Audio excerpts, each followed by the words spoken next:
Well, we brought you beer and barbecue earlier. Now we want to bring you some wine as well. The 2023 Governor's Cup winners have just been released. And here to tell us more about these winners is our favorite wine connoisseur, Kyle Schlachter. Kyle, hello. Good morning. What a great setup here. Okay, we've got 12 Colorado wines. They've been selected for best in state. How do you come to these final 12, Kyle? So we have a big competition for all the wineries in Colorado. Okay. We invite judges from around the country and around the state to come and evaluate the wines, and they taste and sniff the wines. They don't know what wines they are.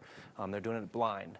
Which means they are evaluating based on the qualities of just the wine itself. So they're not biased by the label or where it came from. Oh my gosh, that seems like a lot of fun, but at the same time so nerve-wracking for a lot of the wines and the entries that you have.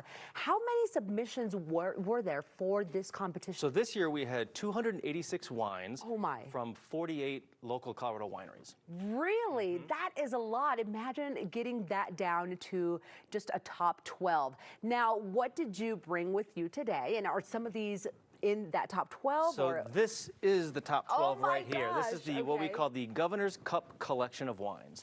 So it's the top wines out of the Governor's Cup competition. What's your favorite out of all these? Well, they're all very good wines. I don't have a favorite. Pick one, right? But they're all wonderful and from right here in Colorado. Well, how can we find a list of these wines? Say somebody, especially as we head into party season, how can we know what they are and where we can get them? So on our website, coloradowine.com, there's a list of these 12 wines and all the medal-winning wines from the competition that we have there. Okay, that's one way to find out, and of course, where you can get them as well. Now, you do have an event coming up on the 3rd. Tell me about Colorado Uncorked. So November 3rd is Colorado Uncorked. It's the public tasting of these 12 wines.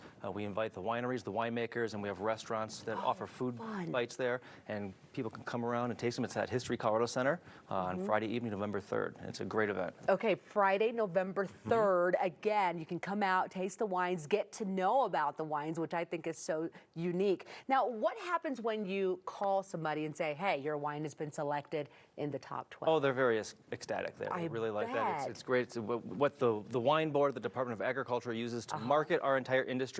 And, you know, the wineries have these great medals that they put out there, and people really flock to these award-winning wines because they know that wine experts have said these are all really good wines. Absolutely. Okay, Kyle, what, in your opinion, should we be looking for when it comes to choosing a good wine? Well, I mean, that's the thing is, whatever you like to drink, you know, there's certain rules that you drink red wine with meat, but if you don't like red wine, a white wine with red meat is perfectly acceptable. So it's really important what you like. And we've got a wide range of wines from dry reds. We have ones made from honey, some made from fruit, some sweeter, some drier. So it's all about your individual palate. It really is. Now, here's another question, because we're heading into gift-giving season, and I wonder this all the time. Let's say we're heading to a party. We don't really know the hosts that well. What is a good wine for this season, especially if you're going to be gifting it? Well, it helps to know your host's tastes, to find something. And a lot of people, you know, you pick on the label, you can pick on the style here. We get some fun labels here.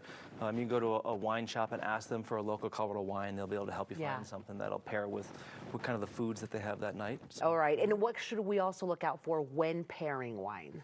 A lot of times, if there's sweetness in the food, maybe a little more robust wine. You never want your wine to be sweeter than the dessert, perhaps, because it makes the dessert, yeah, that's a good point. Okay, and once again, tell us about that event coming up November the 3rd, because that's one way you get to try all these wines and learn more about them. So that's the only place where all these wines will be tasted in one spot. We only have a handful of tickets left available for that. So if you go to coloradowine.com, you can find information about that, and we'll have all these winemakers there and restaurants there to pair food with them. That's going to be a great event. Well, congratulations to all these 12, and it's coloradowine.com for tickets. Kyle, thank you so much for being with us today. Of course, and you can get tickets to the Colorado Uncorked event taking place at the History Colorado Center November 3rd. This is the only opportunity for you to try these wines in one place, coloradowine.com. And remember to please drink responsibly.